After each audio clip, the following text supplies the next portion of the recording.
بر صغیر پاک و ہند کے لوگ خاص طور پہ اور سنی العقیدہ لوگ، ہم اولیاء کو کرامت کے ذریعے جانتے ہیں۔ میرے جملے پہ توجہ کریں اور غور سے سمجھیں۔ ہم ان کا قد، اولیاء اللہ کا قد کرامت سے ناپنا چاہتے ہیں، جو کہ اولیاء کی تعلیمات کے خلاف ہے۔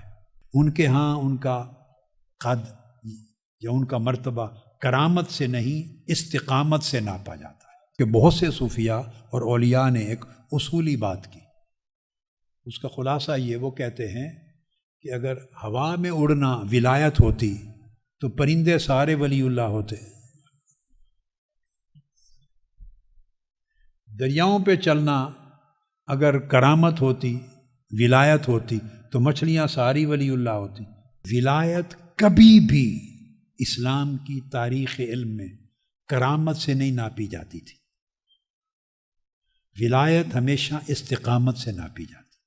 حضرت بایزید بستامی رضی اللہ تعالیٰ عنہ، ان کو خبر ملی کہ دور فلاں ایک قصبے میں ایک ولی اللہ ہے، اہل اللہ ہے۔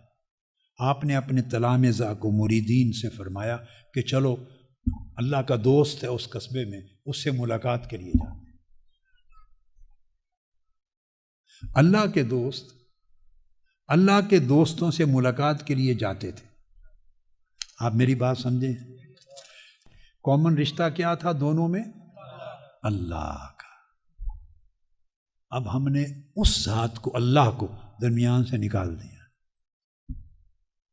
اور آپس میں ہی ہو گئے۔ اس کا نتیجہ کیا ہوا ہے؟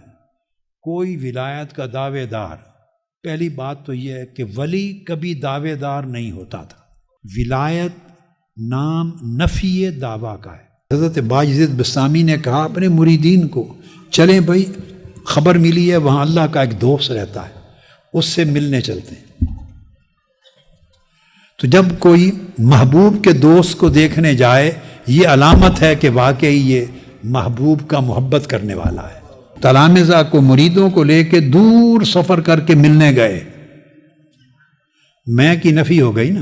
اب دوسرے اینڈ پر ایک واقعہ ہے اسی کا۔ جب وہاں پہنچے تو دیکھا جس کو ملنے جا رہے تھے، جس کا سنا تھا، وہ مسجد میں داخل ہو رہا تھا، تو اس نے ایسے تیزی سے گیا تو بایاں پاؤں اندر رکھ دیا، مسجد میں بایاں پاؤں رکھ دیا، وہیں سے مریدوں کو لے کے واپس مڑ آئے، پھر ملے نہیں۔